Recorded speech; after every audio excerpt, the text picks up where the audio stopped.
Praise the lord everyone.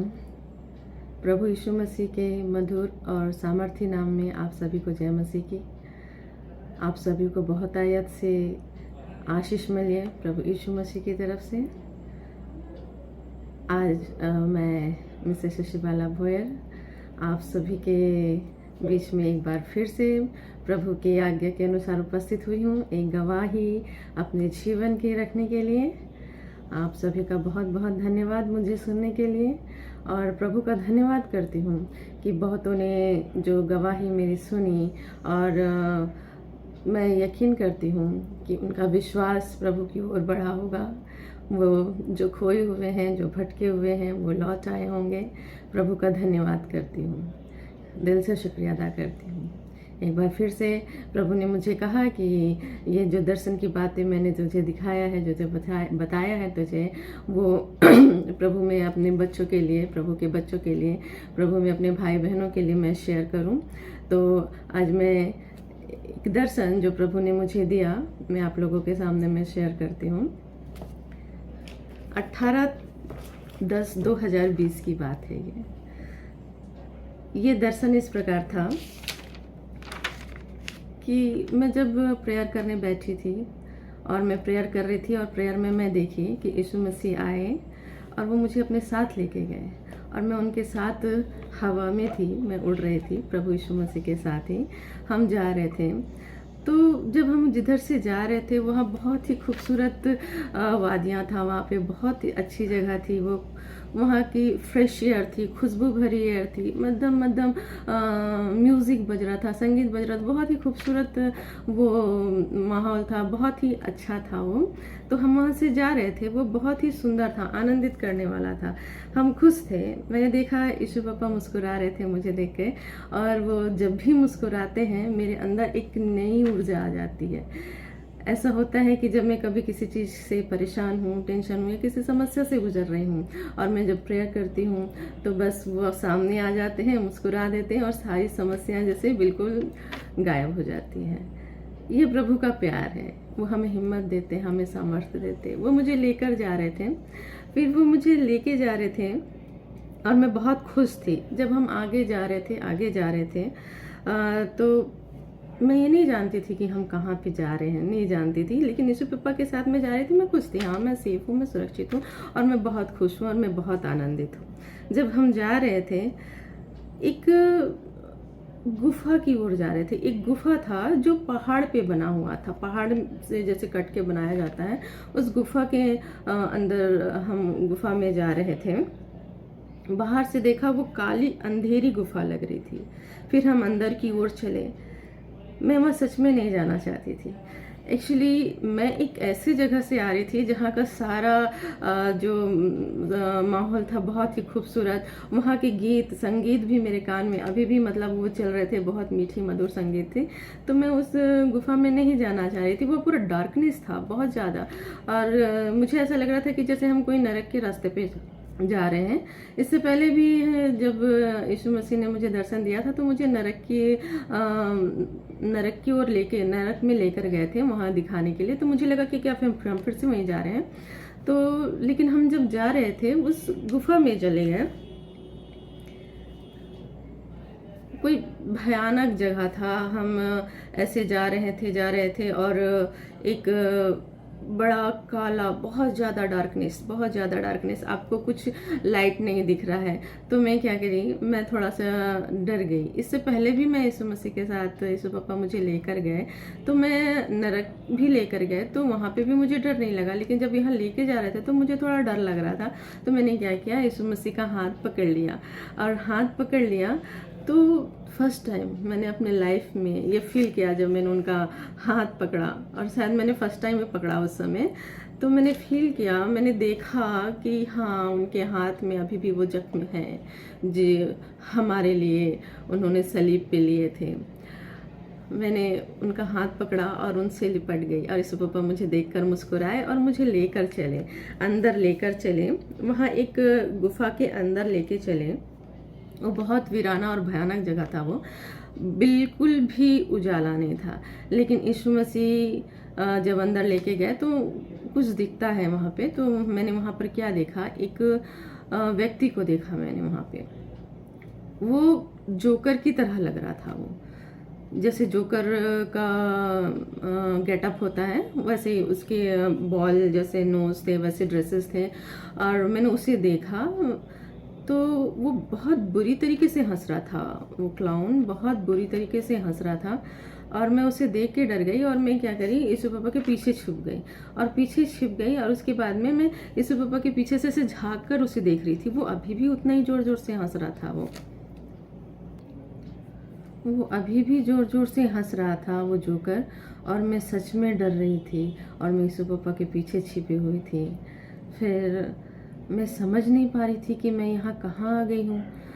ना ये स्वर्ग जैसी जगह है ना नरक जैसी जगह। कुछ समझ में नहीं आ रहा था कि मैं हूँ कहाँ पर, यीशु पापा मुझे यहाँ लेकर क्यों आए हैं, आखिर क्या बात है, ऐसे करके। तो मैं वो देख रही थी उसे और मैं डर रही थी। तब यीशु पापा मुझे देखे और मुस्कुराए और गंभीर होकर मुझे बोले, बेटा तू जो ये गुफा देख रही है और ये जोकर देख रही है, ये गुफा यहाँ संसार है, ये जगत है। और ये जोकर है, ये यहाँ के रहने वाले लोग हैं। और ये जो लोग हैं उनका काम है हंसने का। वो हंसेंगे, वो हमेशा हंसते रहते हैं। और जो मेरे लोग हैं, जो प्रभु के लोग हैं, जो मसीह के लोग हैं, उनके ऊपर वो हमेशा मजाक बनाते रहेंगे, वो हंसते रहेंगे। और मैंने तुझे कितनी बार कहा है कि व्यर्थ की चिंता मत कर, दूसरे क्या बोलते हैं, दूसरे क्या सोचते हैं, उसके विषय में तू मत सोचा कर। और मैं यही बताने यहाँ लाया हूँ कि ये दुनिया हमेशा हंसती रहेगी। इस विषय में व्यर्थ तू मत सोच, व्यर्थ तू चिंता मत कर। और मैं अब इस बात को समझ रही थी कि यीशु पिता मुझे क्या समझाना चाह रहे थे। एक्चुअली मेरी आदत ऐसी थी कि मैं ये सोचती थी कि मैं किसी के लिए बुरा नहीं करती, किसी के लिए बुरा नहीं सोचती, पर लोग मुझे क्यों बुरा कहते हैं, क्यों मेरे लिए गलत गलत सोचते हैं, क्यों गलत बातें फैलाते हैं। तो मैं ये सोचकर दुखी हो जाती थी और मैं अपने में सोचने लगती थी कि हाँ ये मेरे बारे में ऐसे बोल रहा होगा, ये मेरे बारे में ऐसे सोच रहा होगा, ये मेरे विषय में ऐसे हंस रहा होगा। मेरा ज़्यादा टाइम निकल जाता था ऐसे। और मेरा सिर जो था ऐसा हो जाता था जैसे एक प्रेशर कुकर है और अब ब्लास्ट होने वाला है, बस हो गया। तो इस सब से मैं बहुत परेशान थी। मैं प्रेयर करती थी, प्रभु इन सब से मुझे छुटकारा दे। और यीशु मसीह हमेशा मुझे मैसेज करते, यीशु पिता हमेशा मैसेज करके मुझे बोलते, तू व्यर्थ चिंता क्यों करती है, व्यर्थ चिंता मत कर, तेरा मन मेरी ओर लगा रहे, तू व्यर्थ इधर उधर मत देख, मत ताक, मत सोच। और मैं यस यस यस मैं जी यीशु पापा मैं यही बोलती हूँ उनको। लेकिन मेरा दिमाग एक छोटी सी चीज़ होता तो हाँ ये ऐसा हुआ और एक लंबा धागा और वो सोच के लंबा समय व्यस्त होता। जो समय मुझे परमेश्वर के वचन के लिए, मनन के लिए होना चाहिए, वो मैं क्या करती, ये सब फालतू की बातें सोचने में निकाल देती। तो ये एक गलत इफेक्ट था। ये मेरे और मेरे पिता के बीच में बाधा उत्पन्न कर रहा था, एक बंधन था। यीशु पापा मुझे अच्छे से समझा रहे थे, एक थ्योरी दे रहे थे, लेकिन मैं नहीं समझी। तो उन्होंने प्रैक्टिकली मुझे समझाया, मुझे उस गुफा में लेके गए, उस गुफा को, उस जोकर को दिखाया। बोले ये जोकर हंसते रहेगा और तू नरक में गई, वहां नहीं डरी, लेकिन इस जोकर को देख के डर गई। तुझे संसार के लोगों की सोच से इतना डर क्यों लगता है? तुझे डरने की जरूरत नहीं है। लोग तेरे बारे में क्या सोचते हैं, इससे तुझे फर्क नहीं पड़ना चाहिए। तुझे ये जानना चाहिए कि तेरे पिता तेरे विषय में क्या सोच रखते हैं, वो क्या चाहते हैं तुझसे, उसकी क्या रजा है तेरे लिए, तेरे जीवन से वो क्या चाहते हैं। यीशु पापा मुझे ये समझा रहे थे। प्रियो, मैं आप लोगों के लिए एक वचन पढ़ती हूँ जो मत्ती 6 अध्याय में मैं 25 से पढ़ रही हूँ। इसलिए कि मैं तुमसे कहता हूँ कि अपने प्राण के लिए यह चिंता ना करना कि हम क्या खाएंगे और क्या पिएंगे, और न अपने शरीर के लिए क्या पहनेंगे। क्या प्राण भोजन से और शरीर वस्त्र से बढ़कर नहीं? आकाश की पंछियों को देखो, वे न बोते हैं, न काटते हैं और न खत्तों में बटोरते हैं, तो भी तुम्हारा स्वर्गीय पिता उनको खिलाता है। क्या तुम उनसे अधिक मूल्य नहीं रखते? तुम में कौन है जो चिंता करके अपनी अवस्था में एक घड़ी भी बढ़ा सकता है? और वस्त्र के लिए क्यों चिंता करते हो? जंगली शोषणों पर ध्यान करो कि वे कैसे बढ़ते हैं। वे ना तो परिश्रम करते हैं, ना काटते हैं।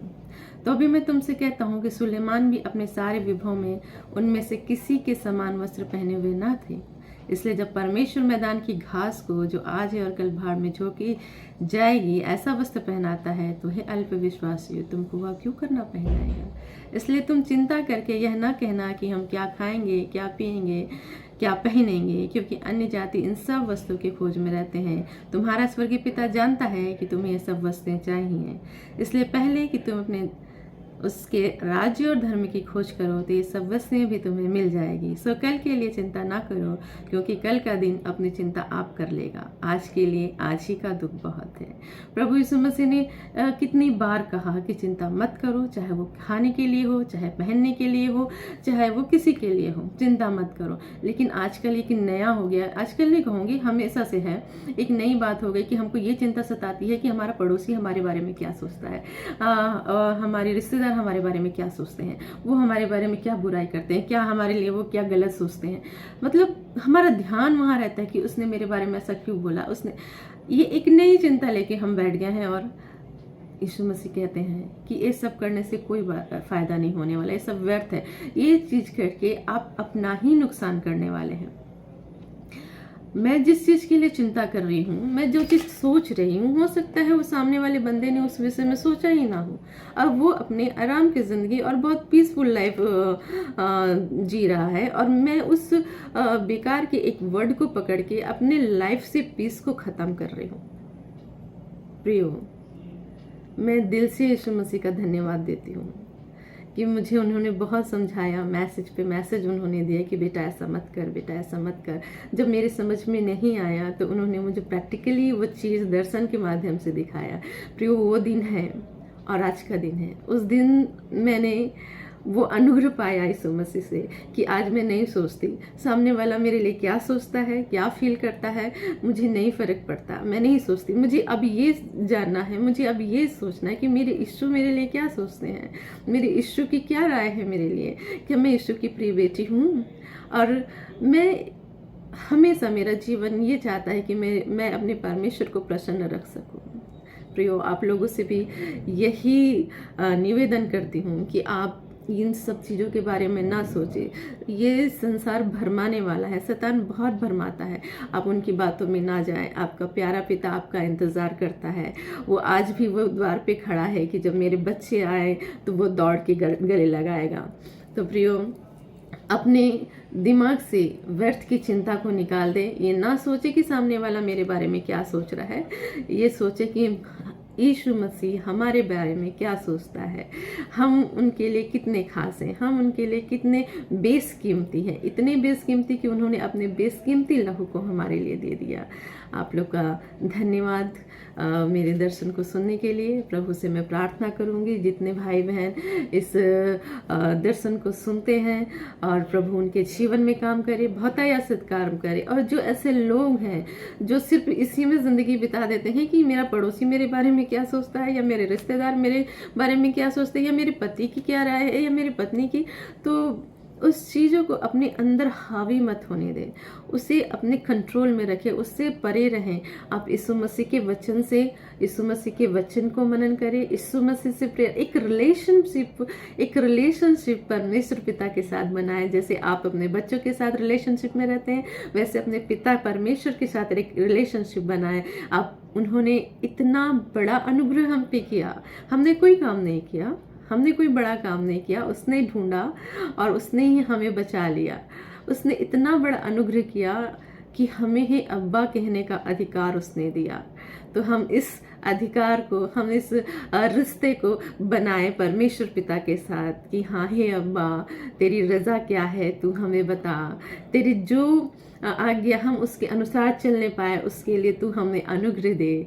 पिता परमेश्वर से यही प्रार्थना करती हूँ। जितने भी भाई बहन हैं उन सभी का धन्यवाद करती हूँ और दुआ करती हूँ इस नासरी से कि आपके जीवनों में वो कार्य करे। इस नासरी का धन्यवाद करती हूँ और आप लोगों के लिए ये दुआ करती हूँ। Thank you. सभी को जय मसीह की। प्रभु यीशु मसीह की ओर से आप सभी के लिए आशीष की घोषणा करती, यीशु मसीह के नाम से, आमीन।